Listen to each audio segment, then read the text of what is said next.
पंचीकरण पंचीकरण या ग्रंथामध्ये पान नंबर 27 आणि 27 पानावर पहिली चौपाई म्हणून काल आपण अनुबंध चतुष्टयामध्ये अधिकारी म्हणजे काय ते बघितलं. विवेक कशाला म्हणतात, वैराग्य कशाला म्हणतात, शमदम संपत्ती कोणती आहे, मुमुक्षुता कशाला म्हणतात तेही बघितलं.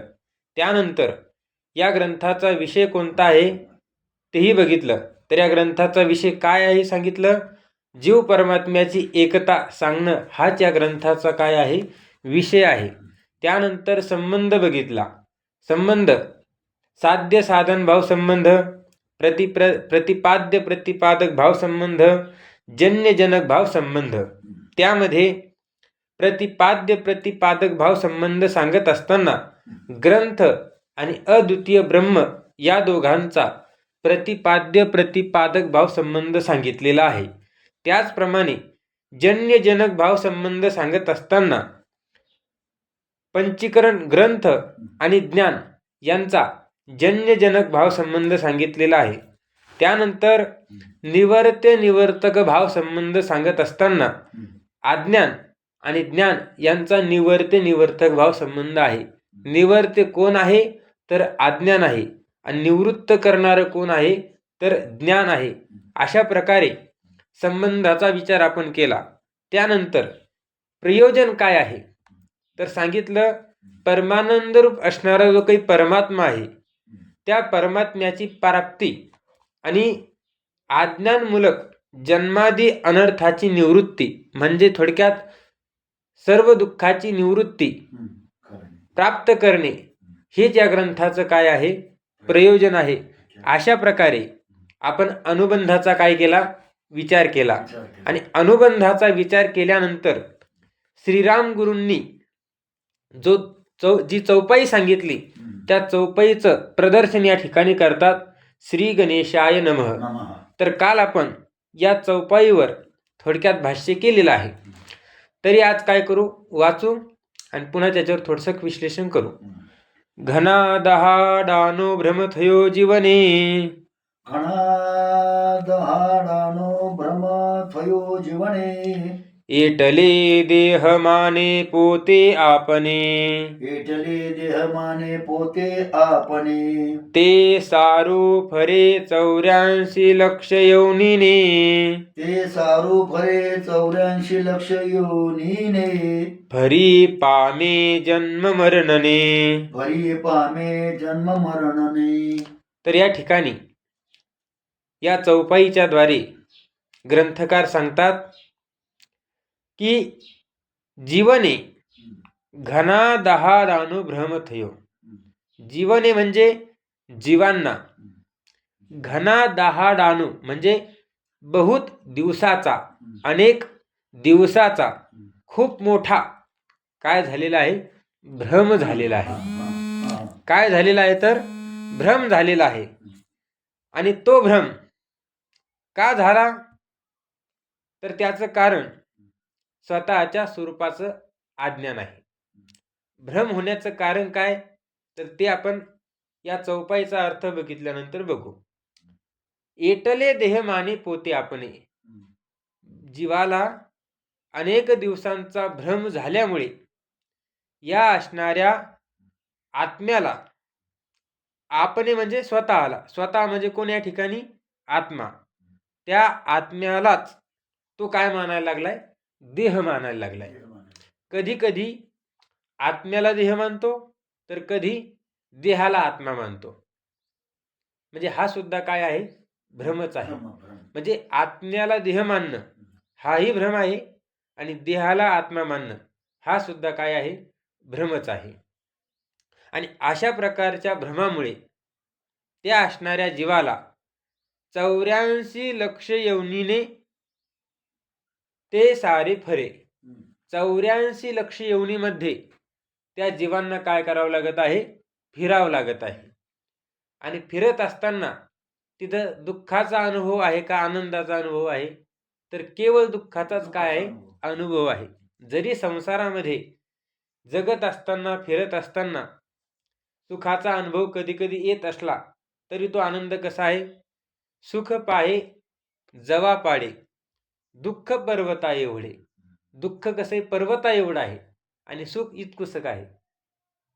अशा प्रकारचा आनंद या जीवनामध्ये तो भोगतोय, सुख तो भोगतोय. पण हा सुद्धा काय आहे? भ्रम आहे.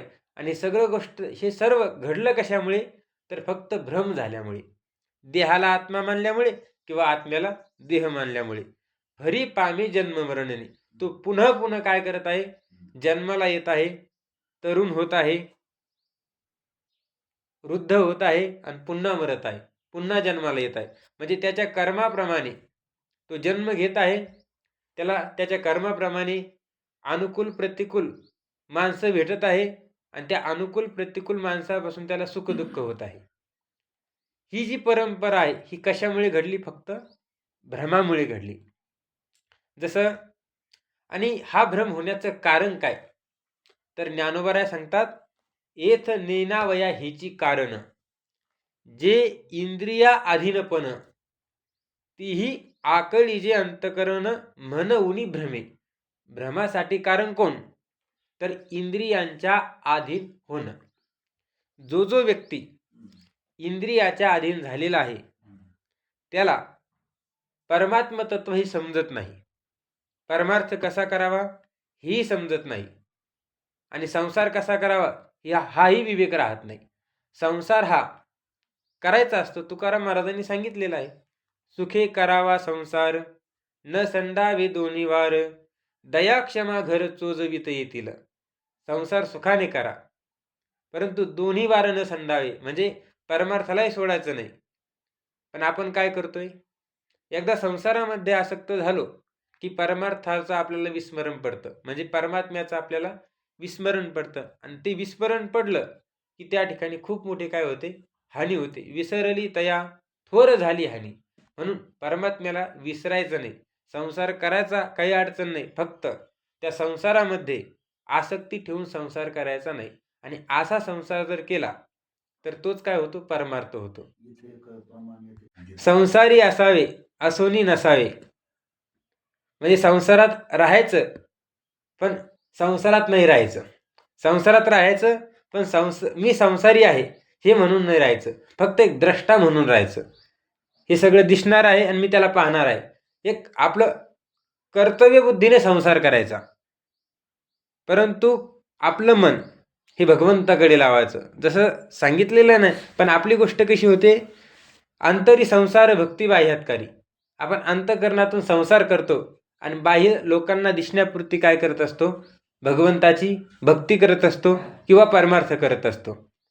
परंतु तसं केल्यानंतर आपल्याला परमात्म्याची प्राप्ती होणार नाहीये. सांगायचं का आपल्याला या ठिकाणी? हा जो काही जीव आहे या जीवाला काय झालेला आहे? भ्रम झालेला आहे. आणि त्या भ्रमामुळेच त्याला या जन्म मरण चक्रामध्ये तो फिरत आहे. आणि हे फिरणं बंद करायचं असेल तर काय करावं लागेल? हा जो काही भ्रम आहे तो आपल्याला काढावा लागेल.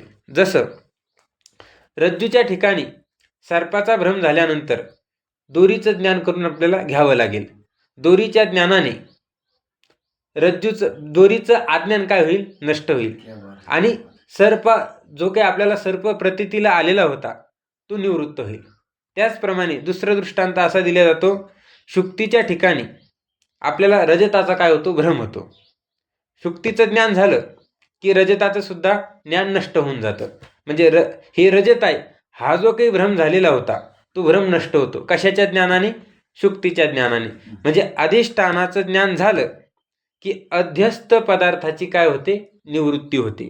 आता या ठिकाणी रज्जू आणि सर्प यामध्ये रज्जू ही काय झाली? अधिष्ठान झाली सामान्य दृष्टीनं. आणि सर्प हा झाला अध्यस्त पदार्थ, म्हणजे भ्रमाने भासलेला पदार्थ. तसं आत्मा हा काय? तर अधिष्ठान आहे. आणि या आत्म्याच्या ठिकाणी हे संपूर्ण देह इंद्रिय ही भ्रमाने भासलेली आहे, किंवा हे जगत परमात्म्याच्या ठिकाणी भ्रमाने भासलेलं आहे. परंतु या जगताचा जर आपण विचार केला तर हे केवळ भासण्यापुरतं आहे. जसं आपल्याला स्वप्न पडल्यानंतर स्वप्नामध्ये काय वाटतं? आपल्याला खरं वाटतं. पण ज्यावेळेस आपण जागृतीमध्ये येतो त्यावेळेस ते स्वप्न आपल्याला स्वप्न खरं वाटत नाही. तशा प्रकारे एकदा का आपल्याला आपल्या स्वरूपाचं ज्ञान झालं की आपला जो भ्रम आहे की हा देह मी आहे, हा देह मी आहे, हा भ्रम काय होतो, निवृत्त होतो. स्वप्न कसं पडतं तर त्या ठिकाणी पुरितत नाडीमध्ये ज्यावेळेस हे मन जातं त्यावेळेस स्वप्न पडतं. किंवा इडा नाडी आहे, ते इडा नाडीमध्ये सुद्धा मन जातं त्यावेळेस स्वप्न पडतं. त्या तर्कसंग्रह नावाचा ग्रंथ आहे, त्याच्यामध्ये असं सांगितलेलं आहे की विपर्य विपर्य म्हणून आलेले मिथ्याज्ञान. स्वप्न हे सुद्धा काय तर मिथ्याज्ञान आहे, भ्रमज्ञान आहे. म्हणजे तो सुद्धा एक मानसिक काय तर मानसिक प्रकार येतो स्वप्नाचा सुद्धा, आणि ते मानसिक असल्यामुळे तो सुद्धा काय तर भ्रमच आहे. सांगायचं का आपल्याला या ठिकाणी स्वप्नामध्ये खरं वाटतं, पण ज्यावेळेस आपण जागृतीमध्ये येतो त्यावेळेस ते स्वप्न खरं वाटत नाही. तसं जोपर्यंत आपल्याला आपल्या आत्मस्वरूपाचं अज्ञान आहे, आत्मस्वरूपाच्या निद्रेमध्ये, आत्मस्वरूपाचं अज्ञानरूपी निद्रेमध्ये आपण आहोत, तोपर्यंत आपल्याला हे जगत सर्व काय वाटणार, सत्य वाटणार. आणि ज्यावेळेस आपल्याला आपल्या आत्मस्वरूपाचं अज्ञान नष्ट करता येईल आणि अज्ञान नष्ट झालं की त्या ठिकाणी आपल्याला ज्ञानरूपी जागृती प्राप्त होईल. आणि ज्ञानरूपी जागृती प्राप्त झाली की हे जगत आपल्याला सत्य वाटणार नाही. ज्ञानोबा सांगतात बघा, जैसे स्वप्ना माझी देखीचे, ते स्वप्नाची साच आपजे. स्वप्नामध्ये जर बघितलं तर स्वप्न आपल्याला कसं वाटतंय, खरं वाटतंय. मग चेवून या पाहिजे तर काही नाही, आणि ज्यावेळेस आपण जाग होतो त्यावेळेस काहीच राहत नाही. तसं आपण आपल्या आत्मस्वरूपावर जागे झालो की हा संसार राहत नाही. आणि मग संसार राहत नाही, मग जातो कुठं, तर तो अज्ञानामुळे भासला होता आणि अज्ञान नष्ट झालं म्हणून तो सुद्धा काय झाला, नष्ट झाला. त्यासाठी आणखीन काही ज्ञानोबा सांगतात, तैसी जाण ही माया. माया म्हणजे ही जी काही माया आहे, म्हणजे थोडक्यात हा जो काही भ्रम आहे तो तू भ्रमतो अशी मायेमुळे आपण काय करत आहोत, भ्रमलेलो आहोत. या जगामध्ये आपल्याला भ्रम झालेला आहे. शेसरे हाणतील या छाया जैशी अंगी न रूपे. जसं आपल्या अंगाला सावली आहे, त्या सावलीला जर आपण शेस्त्र मारलं तर ती आपल्या अंगाला लागते का शेस्त्र? उन्हामध्ये गेलो आपण आणि गेल्यानंतर त्या सावलीवर कोणीतरी काड्या मारायला लागलं किंवा तलवार मारायला लागलं तर ती आपल्याला लागते का? आपल्याला लागत नाही, ती सावलीला लागते. सावलीला लागते ना. तशा प्रकारे स्वप्नाची गोष्ट आहे. स्वप्नामध्ये खरं वाटतं, पण जागा झाल्यावर काहीच नाही. तसं जोपर्यंत आपल्याला आत्मस्वरूपाचं अज्ञान आहे तोपर्यंत आपल्याला हा संसार सत्य वाटतो. आणि आत्मस्वरूपाचं ज्ञान झालं की संसार नावाची गोष्ट शिल्लक राहत नाही. मग हे सर्व जे घडतं ते कशामुळे घडतं, तर केवळ आणि केवळ भ्रमामुळे घडतं. आणि हा भ्रम कशामुळे होतो, तर आत्मस्वरूपाच्या अज्ञानामुळे. आणि हा भ्रम काढण्यासाठीच आपल्याला हे वेदांताचं चिंतन करावं लागतं. ज्ञानोबारांनी एका ठिकाणी दृष्टांत दिलेला आहे बघा, देखे पुढीलांची ओझे आपुले माथा घेजे, तरी सांगे का न दटीजे धनुर्धरा. म्हणजे पुढचं ओझं, दुसऱ्याच्या डोक्यावरलं ओझं जर आपण घेतलं तर आपल्याला ते कष्ट का देणार नाही, देईलच ना. तसं आपण काय केलेलं आहे, शुभाशुभ कर्म म्हणजे पाप आणि पुण्य, या पाप आणि पुण्याला निर्माण कोण करतंय, प्रकृती करते. परंतु आपण ते पाप आणि पुण्य मी केलं असं म्हणतो. प्रकृती कर्मे करी सकळे, सर्व करणारी कोण आहे, प्रकृती. पण आपण ते आपल्या ठिकाणी आरोप करून घेतो. का, तर भ्रमामुळे. काय भ्रम झालेला आहे की मी करता आहे, पण मी करता आहे का? आत्मा हा करता सुद्धा नाही आणि आत्मा हा भोगता सुद्धा नाही. करता भोगता कोण आहे, तर ते अंतःकरण आहे, बुद्धी आहे, प्रकृती आहे. पण त्या बुद्धीशी आपला काय आहे, संसर्ग असल्यामुळे आपण काय केलेलं आहे, त्या बुद्धीचे धर्म आपल्या ठिकाणी आरोपित केलेले आहे. आता सुख दुःख हे धर्म कोणाचे आहेत, बुद्धीचे आहेत. परंतु ते बुद्धीचे धर्म मीच दुःखी आहे, मीच सुखी आहे, अशा प्रकारचा आपण आरोप केलेला आहे. का, तर केवळ भ्रम झाल्यामुळे. आणि हा भ्रम घालवण्यासाठीच आपल्याला हा ग्रंथ काय करायचा आहे, शिकायचा आहे. तर या ठिकाणी 27 पान नंबरवर आपण दोहा वाचलेला आहे. त्या दोह्याचा सरळ सरळ भाव आपण बघितला की खूप दिवसाचा या जीवाला काय झालेला आहे, भ्रम झालेला आहे.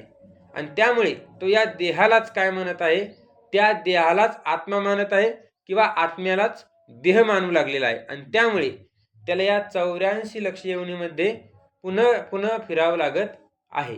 हा विचार आपण या ठिकाणी बघितला. तर काल आपण इथपर्यंत आलो होतो. वास्तविक तो स्वतः सच्चिदानंद ब्रह्मरूप आहे. आपला जो आत्मा आहे तो कसा आहे, सत, चित आणि आनंद स्वरूप. सत म्हणजे त्रिकाला बाधित. आत्मा हा भूतकाळातही होता, वर्तमान काळातही आहे आणि भविष्य काळात सुद्धा राहणार आहे. म्हणून आत्मा हा कसा आहे, सत. त्यानंतर आत्मा सांगितला चित. चित म्हणजे ज्ञान स्वरूप आत्मा आहे. आणि आनंद स्वरूप, आनंद म्हणजे परमात्मा हा कसा आहे तर आनंद रूप आहे. परमात्म्याच्या ठिकाणी, ब्रह्माच्या ठिकाणी, आत्म्याच्या ठिकाणी दुःख नावाची गोष्ट नाहीच. म्हणजे तिन्ही कालामध्ये आत्मा हा ज्ञान स्वरूप आहे, आत्मा हा आनंद स्वरूप आहे. मग असं असताना, आत्मा हा आनंद स्वरूप असताना आपल्याला दुःखाचा अनुभव का येतो, तर याचं एकच कारण, केवळ अज्ञान. मी तिन्ही काळात राहणार आहे, मी न मरणार आहे हे ज्ञान नाही, मी ज्ञान स्वरूप आहे हे ज्ञान नाही, आणि मी आनंद स्वरूप आहे हे ज्ञान नाही. म्हणजेच काय आहे, अज्ञान आहे. आणि म्हणून मनुष्य स्वतःला मरणारा मानतो, मी अज्ञानी आहे असं मानतो, आणि मी खूप दुःखी आहे असं मानतो. पण शास्त्र विचाराने, युक्तीने, संतांच्या अनुभवाने जर विचार केला तर आत्मा हा तिन्ही कालामध्ये असतो, आत्मा हा ज्ञान स्वरूप आहे, आत्मा हा आनंद स्वरूप आहे. श्रीमद भगवद्गीतेमध्ये भगवान परमात्मा म्हणतात ना, आत्मा हा तिन्ही कालामध्ये कसा राहतो, कारण की त्या आत्म्याला कोणी मारू शकत नाही. नैनम छिंदंती शस्त्राणी, नैनम दहती पावक, न चैनम क्लेदयन्त्यापो, न शोषयति मारुत. याला वारा सुकवू शकत नाही, अग्नी जाळू शकत नाही, शस्त्र तोडू शकत नाही. म्हणून हा आत्मा कसा आहे, तिन्ही कालामध्ये राहणार आहे. पुन्हा आत्मा कसा आहे, ज्ञान स्वरूप आहे, त्याचं ज्ञान कधी बाधित होत नाही. वृत्तीरूप ज्ञान हे काय होतं, बाधित होतं, पण स्वरूपभूत जे ज्ञान आहे ते कधीही बाधित होत नाही. आणि आत्मा कसा सांगितला, आनंद रूप सांगितलेला आहे. सच्चिदानंद रूप ब्रह्म आहे, म्हणजेच आत्मा आहे, देहरूप नाही. आत्मा हा देहरूप नाही, म्हणजे देह म्हणजे आत्मा नाहीये. असे असूनही देहच आपण, आणि असं असून सुद्धा आपण स्वतःला काय म्हणतो, देह मानतो. आणि देह मानतोच मानतो, पण आणखीन काय म्हणतो की मी मनुष्य आहे, मी ब्राह्मण या वर्णाचा आहे, मी क्षत्रिय आहे, मी संन्यासी आहे, मी गृहस्थ आहे, असं तो मानायला लागतो. आणि सर्व काही जे मानतो ते कशामुळे मानतो, तर केवळ भ्रमामुळे मानतो. जीवाला काय झालेला आहे, भ्रम झालेला आहे. आणि हा भ्रम केव्हापासून झाला हे सांगता येतं का, तर सांगता येत नाही. अनादी कालापासून आपण भ्रमातच आहोत. आणि हा भ्रम तत्वज्ञानानेच काय होतो, जात असतो. म्हणून आपणच आपला काय केला पाहिजे, उद्धार केला पाहिजे. आपुली आपण करा सोडवण, संसार बंधन तोडावेगी. भगवान परमात्मा गीतेमध्ये म्हणतात, उद्धरे दात्मनात्मानम नात्मानम वसादे.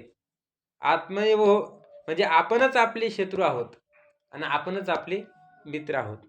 आपणच आपले शत्रू कसे, जर आपण या संसारामध्ये रममान होत असेल तर आपणच आपले शत्रू.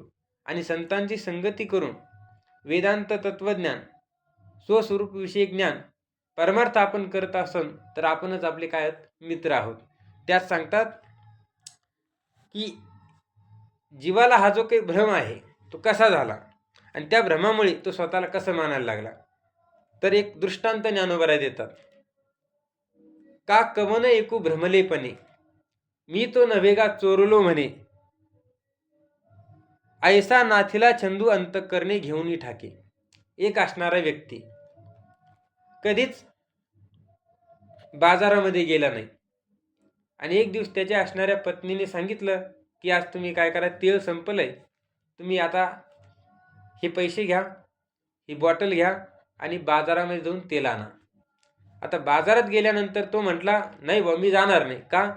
मी जर कदाचित तिथं हरवलो तर मग कसं व्हायचं? मग त्या असणाऱ्या पत्नीने काय केला, एक युक्ती केली. त्याच्या पायाला एक काळा दोरा बांधला आणि काळा दोरा बांधल्यानंतर त्याला सांगितलं की जोपर्यंत हा काळा दोरा तुमच्या पायामध्ये आहे तोपर्यंत तुम्ही समजायचं मी आहे, आणि हा काळा दोरा एकदा निसटला की समजायचं मी हरवलो.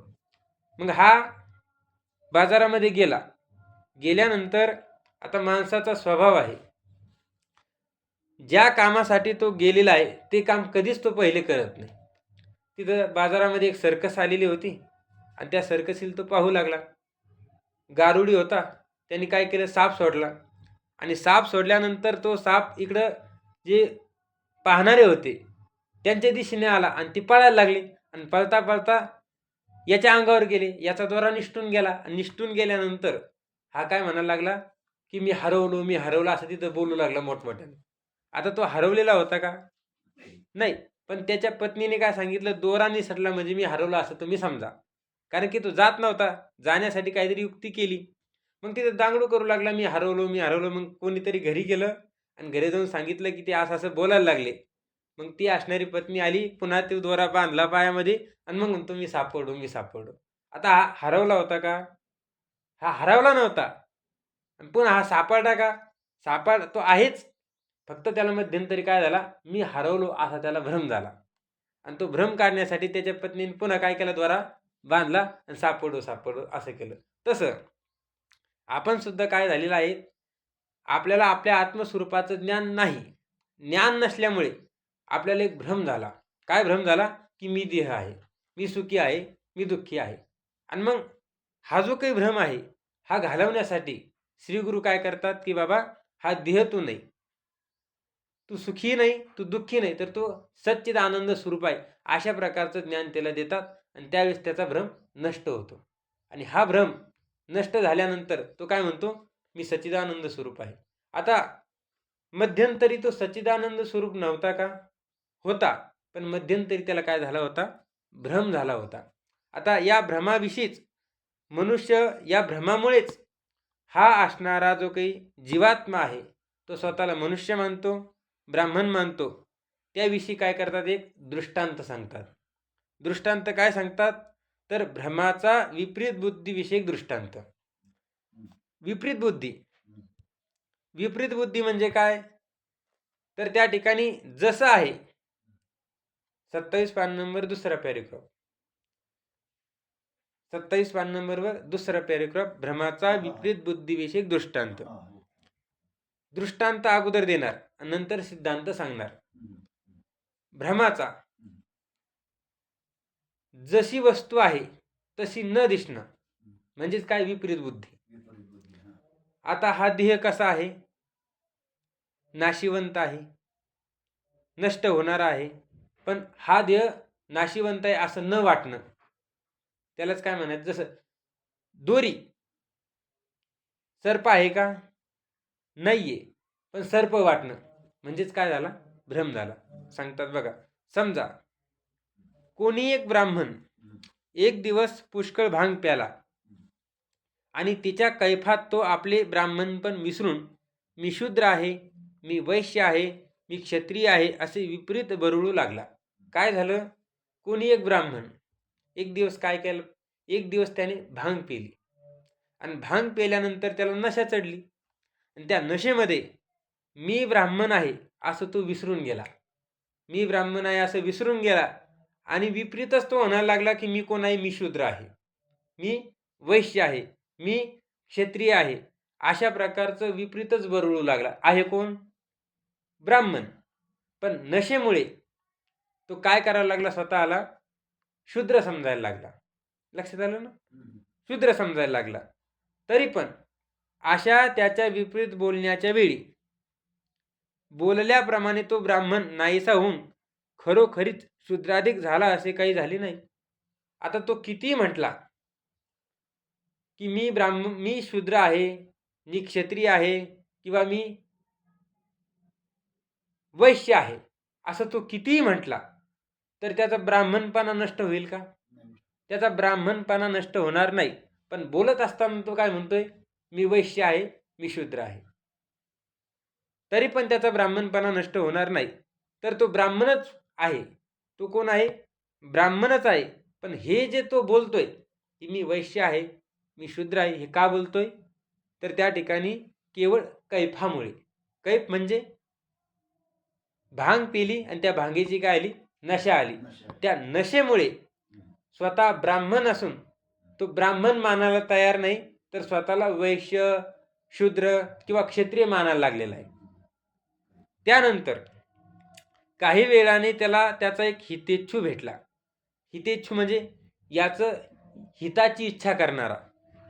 जो व्यक्ती भांग पेला आणि नशेमुळे स्वतःला शूद्र समजू लागला, त्या व्यक्तीचा एक हित करणारा, त्याची हिताची अपेक्षा करणारा एक मित्र त्याला भेटला. आणि भेटल्यानंतर त्याने अगोदर काय केली? त्याची नशा उतरवली. कशी उतरवली सांगतात? त्याने त्याचा कैफ उतरवला म्हणून त्यास तूप व दही खावयास दिले. त्या असणाऱ्या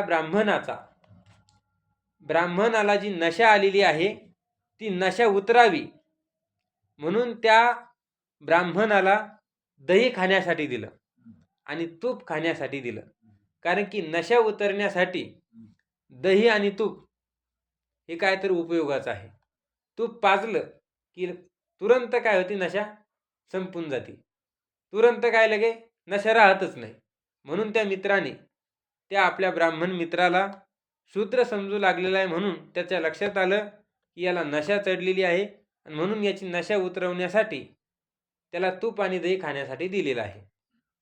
त्याच्या योगाने म्हणजे तुपाच्या योगाने आणि दह्याच्या योगाने त्याचा कैफ उतरला. कैफ म्हणजे त्याची नशा उतरली आणि नशा उतरल्यानंतर त्यानंतर तो ब्राह्मण, आपण ब्राह्मण आहो अशी आपली खरी जात ओळखून आपण शूद्राधिक आहो असे कोणी कितीही वेळा सांगितले तरी मानेना. बघा, जोपर्यंत नशा होती तोपर्यंत मी ब्राह्मण आहे हे मानायला तो तयार नव्हता. स्वतःला शूद्र मानू लागला. पण ज्या वेळेस या असणाऱ्या मित्राने त्याचा कैफ उतरवण्याकरिता, त्याची नशा उतरवण्याकरिता त्याला तूप खाण्यासाठी दिलं, दही खाण्यासाठी दिलं, त्यावेळेस त्याची नशा उतरली. आणि नशा उतरल्यानंतर तो आपली स्वतःची जी जात आहे ब्राह्मण जात ती त्याने ओळखली. आणि ओळखल्यानंतर कोणी कितीही सांगू द्या, नाही बा तू शूद्र आहे, तरी तो मानेल का? तो मानणार नाही. तो काय म्हणणार? मी ब्राह्मणच आहे. मग शूद्र का म्हणत होता? तर नशेमुळे. असे कोणी कितीही वेळाही सांगितले तरी मानेना. जोपर्यंत त्याला कैफाने पछाडलेले होते तोपर्यंतच त्याची बुद्धी विपरीत झाली होती. जोपर्यंत त्याला नशा होती, ती नशा जोपर्यंत होती तोपर्यंत त्याची बुद्धी विपरीत झाली होती. कशी विपरीत झाली होती? होता ब्राह्मण पण समजू लागला शूद्र, अशी विपरीत बुद्धी त्याला झालेली होती. कारण नियम असा आहे की कैफाचा नाश झाल्यावर विपरीत बुद्धी राहू शकत नाही. सांगायचं इथं दृष्टांत आहे. हा दृष्टांत सरळ साधा काय? एका व्यक्तीने भांग पिली आणि भांग पेल्यानंतर त्याला नशा चढली आणि नशा चढल्यानंतर स्वतःची जात तो विसरला. स्वतः ब्राह्मण असून ब्राह्मणपणा विसरला आणि स्वतःला शूद्र मानू लागला. पण त्याचा हितेच्छू असणारा मित्र त्याला भेटल्यानंतर त्याला ती नशा उतरवण्याकरिता तूप आणि दही पाजलं. त्याची नशा उतरली आणि नशा उतरल्यानंतर तो स्वतःला ब्राह्मण समजू लागला. शूद्र वैश्य मी नाही असं समजू लागला. आणि कोणी कितीही सांगू द्या हे नाही तू शूद्र आहे, तरी तो मानायला तयार होत नाही. मग हे सर्व जे घडलं ते कशामुळे घडलं? केवळ नशेमुळे घडलं. हा झाला दृष्टांत. आता या दृष्टांताचा काय सांगायचं आहे? सिद्धांत सांगायचा आहे. बघा, वर सांगितल्याप्रमाणे म्हणजे दृष्टांतात सांगितल्याप्रमाणे प्रत्येक आत्मा म्हणजे जीवात्मा आज्ञानुरूप कैफाच्या योगाने, आता या जीवात्म्याला नशा कशाची चढलेली आहे? अज्ञानाची. कशाच्या अज्ञानाची? स्वस्वरूपाच्या अज्ञानाची, परमात्म्याच्या अज्ञानाची, ब्रह्मतत्वाच्या अज्ञानाची नशा या असणाऱ्या जीवात्म्याला चढलेली आहे. आणि त्या नशेमुळे अविद्या कल्पित स्थूल शरीर, सूक्ष्म शरीर, त्या शरीरावर कल्पित संबंध जडवून आपले वास्तव सच्चिदानंद स्वरूप विसरून आपण मनुष्य आहो, आपण ब्राह्मण आहो, आपण क्षत्रिय आहो, आपण वैश्य आहो, आपण शूद्र आहो, आपण गृहस्थ आश्रमी आहो, आपण त्यागी म्हणजे संन्यासी आहो, आपण पुरुष आहो, आपण बायको आहो, आपण जन्मतो, आपण मरतो, असा विपरीत अध्यास करतो. अध्यास म्हणजे त्या ठिकाणी विपरीत भ्रम करून घेतो. बघा, हे सगळं घडलं कशामुळे? तर अज्ञान रूपी नशेमुळे. अज्ञानामुळे या जीवाने हे जे शरीर आहे, हा जो काही स्थूल देह आहे पंचमहाभूताचा, त्यानंतर सूक्ष्मदेह, सूक्ष्मदेहामध्ये 17 तत्व सांगितलेली आहेत, त्याचा विचार समोर येणारच आहे. पंचमहाभूताचा स्थूल देह, त्यानंतर सूक्ष्मदेह, हे दोनही देह कसे आहेत? अविद्येने कल्पित आहे. म्हणजे अविद्येने ते निर्माण झालेले आहेत. जोपर्यंत अविद्या आहे तोपर्यंत ते देह आहेत. अविद्या कल्पित स्थूल देह आणि सूक्ष्म देह, त्यांच्या ठिकाणी काय झालेला आहे? कल्पित संबंध झालेला आहे. वास्तविक संबंध आहे का? नाहीये. जसं आपण कुठं गेल्यानंतर एखाद्याला मित्र करतो. आता मित्र हा संबंध वास्तविक आहे का? नाही. त्या देहाचा आणि या देहाचा, हा देह त्या देहाचा मित्र आणि तो देह या देहाचा मित्र, हा संबंध कसा आहे? कल्पित आहे, वास्तविक नाही ना. वास्तविक संबंध असता तर हा मित्र, दोन मित्र एकमेकाबिगर राहिले नसते. वास्तविक संबंध असतात, पण कल्पित संबंध आहे. आणि कल्पित संबंध असल्यामुळे त्याच्या वाचून याचं राहत नाही काही आणि याच्या वाचून त्याचं राहत नाही काही.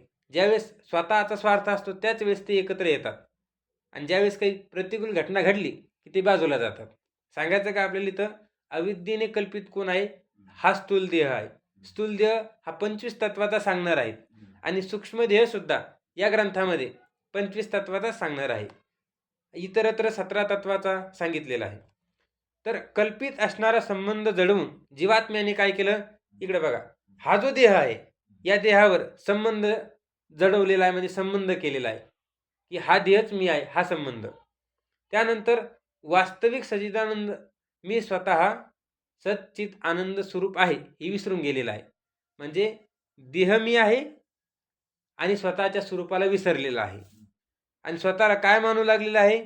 तर मी मनुष्य आहे, मी ब्राह्मण आहे, मी क्षत्रिय आहे, मी वैश्य आहे, मी शूद्र आहे, मी गृहस्थ आश्रमी आहे, किंवा मी त्यागी म्हणजे मी संन्यासी आहे, मी पुरुष आहे.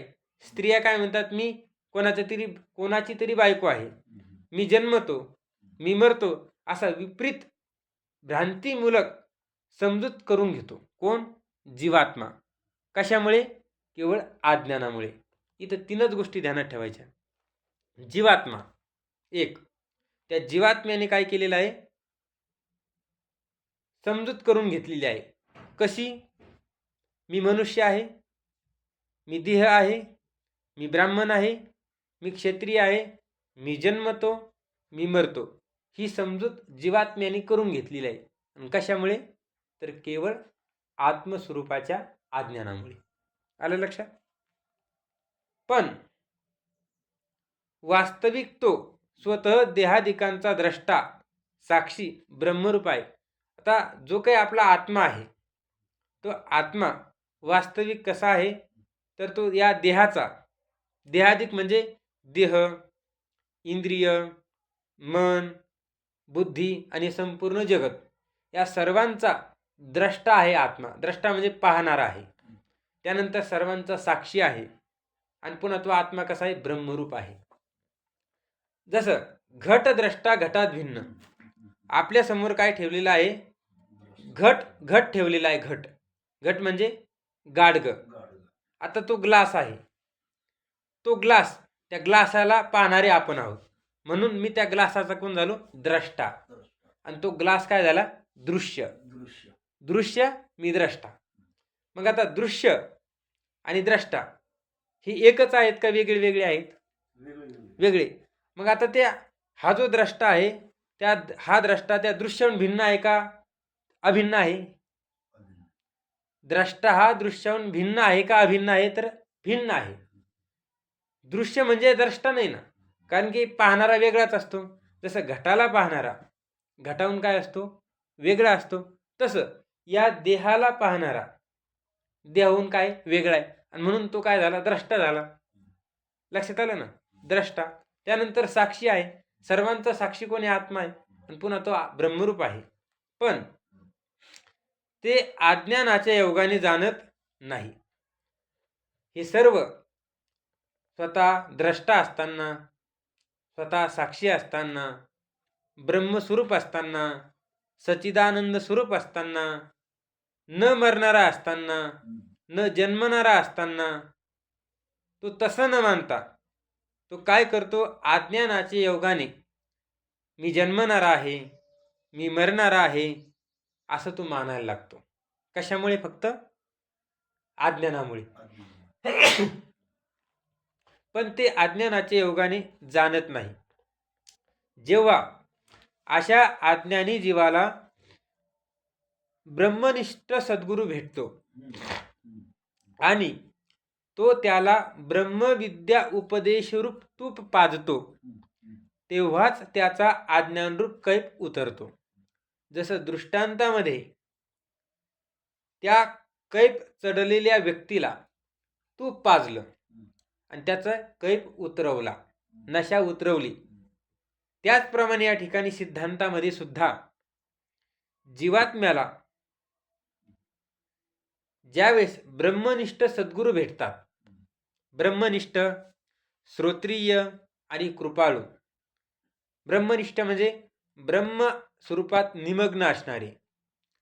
श्रोत्रिय म्हणजे ज्यांनी शास्त्राचं अध्ययन केलेले आहे असे. आणि कृपाळू म्हणजे शिष्याचा उद्धार व्हावा ही तळमळ बाळगणारे. असे सद्गुरू ज्यावेळेस या जीवात्म्याला भेटतात, त्यावेळेस त्या जीवात्म्याला अज्ञान रूपी नशा उतरवण्याकरिता त्याला ब्रह्मविद्यारूप तूप काय करतात? पाजत असतात. ब्रह्मविद्या पाजतात म्हणजे ब्रह्मविद्येचा उपदेश त्याला करतात. आणि ब्रह्मविद्येचा उपदेश केला की अज्ञान हे काय होतं? नष्ट होतं. आणि अज्ञान नष्ट झालं की तो स्वतःला मी कर्ता आहे, मी भोक्ता आहे, मी जन्मणार आहे, मी मरणार आहे, मी मनुष्य आहे, असं तू मानत नाही. जसं दृष्टांतामध्ये आपण बघितलं की कैप नशा उतरवली की तो स्वतःला काय समजू लागला? ब्राह्मण समजू लागला.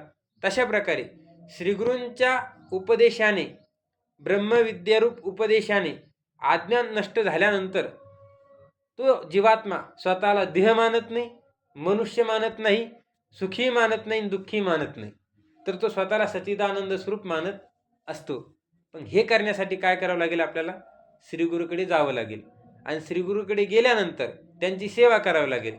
तद्विद्धी प्रणिपातेन परिप्रश्नेन सेवया उपदेक्षन्ते ते ज्ञानम ज्ञानिनस तत्वदर्शिन ते ज्ञान पैगा बरवे जरी मनी हाती आणावे तरी संताया भजावे सर्वस्वेसी तनु मनु जीवे चरणाशी लागावे अगर्वता करावे दास्य सकळ. आणि असं जर आपण केलं तर ते आपल्याला जे आपलं जे अपेक्षित आहे ते काय करतील? ते सांगतील. मग त्यासाठी हे सगळं करावं लागतं. अगोदर जावं लागतंय, नंतर त्यांची सेवा करावी लागते, नंतर त्यांना प्रश्न विचारावे लागतात, आणि त्यानंतर ते काय करतात?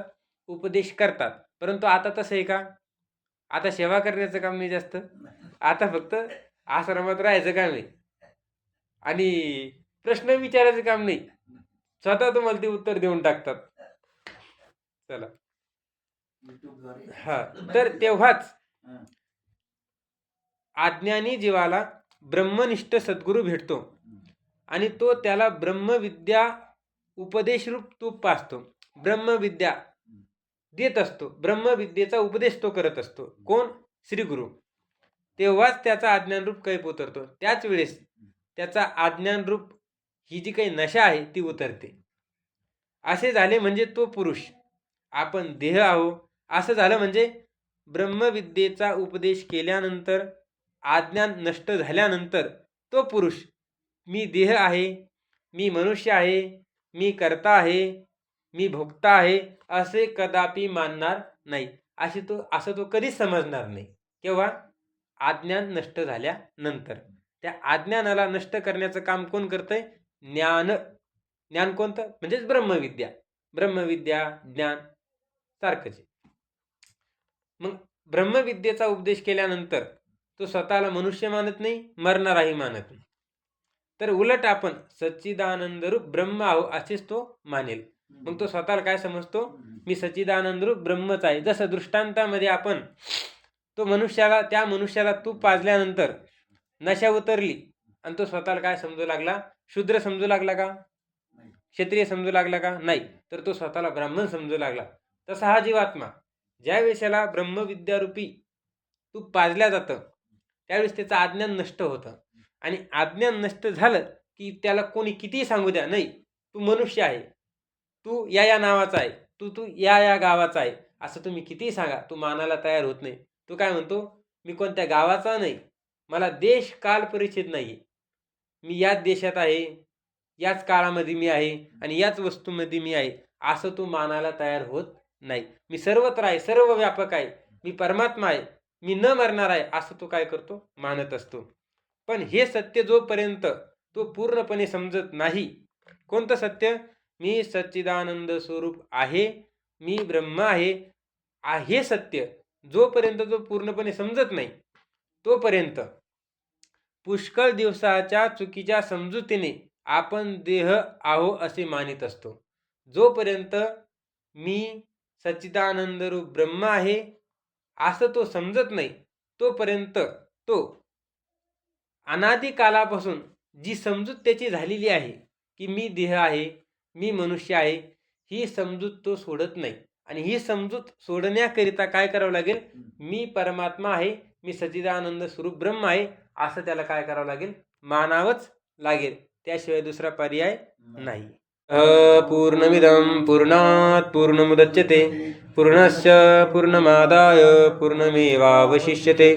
ओम शांती शांती शांती.